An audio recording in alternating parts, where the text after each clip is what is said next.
Bonjour, j'ai eu le plaisir cette semaine d'avoir à tester la machine à expresso manuelle de Delonghi, c'est la Specialista. Je dois vous avouer honnêtement, quand c'est arrivé, premièrement, je l'ai trouvé vraiment splendide, chromée. Elle est vraiment très belle, la finition est détaillée, c'est vraiment très beau. Mais aussi, j'ai été intimidé parce qu'il y a beaucoup de boutons, il y a beaucoup de réglages. Moi, je suis pas habitué avec une machine manuelle. J'ai plus d'expérience avec une super automatique que j'ai depuis plus d'1 an. Et puis, ce que j'ai voulu faire ce matin comme vidéo, c'est un test avec la machine manuelle puis la machine super automatique pour voir c'est laquelle qui réussit à préparer un expresso le plus rapidement. Puis vous allez voir d'ici la fin du vidéo, c'est vraiment très simple d'utilisation. Ne vous laissez pas intimider par l'apparence de la machine, par les nombreux réglages.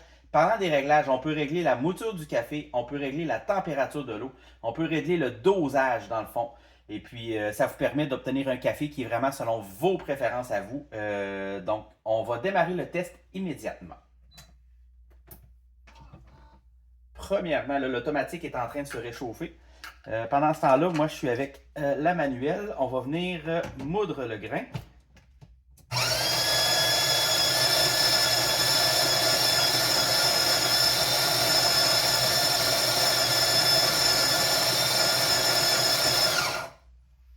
C'est terminé de ce côté-ci. On va venir peser, compacter comme il faut le café. Et voilà, le guide, on n'en a plus de besoin. On installe ça ici. On vient mettre notre tasse. La tasse ici. Et c'est parti pour la Delonghi. De ce côté-ci, la machine est toujours en mode rinçage.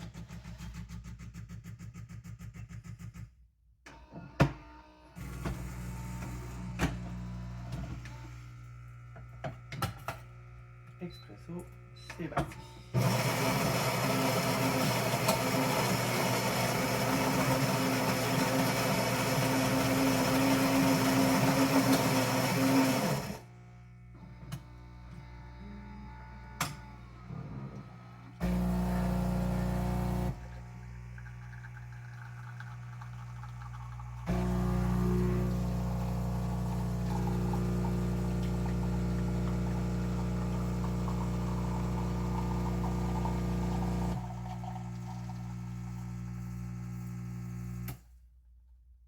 Alors, c'est terminé. Regardez les deux machines, même si celle-ci est automatique, celle-ci est manuelle, il y a plus de manipulation à faire.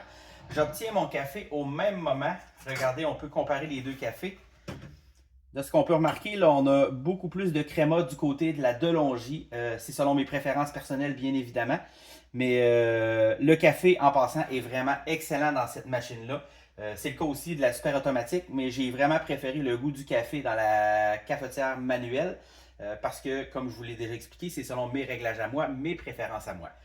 Donc, je vous le recommande fortement. C'est très beau sur un comptoir. Elle est vraiment très jolie. Ça a été un sujet de discussion avec mes invités. Là, ils la trouvaient vraiment très jolie. Et puis, comme vous avez pu voir, c'est vraiment facile d'utilisation. On moule le café, on met ça ici, on paye sur démarrer. Et puis, le reste, la magie s'opère. Donc, je vous souhaite un bon matin et puis au plaisir de se revoir.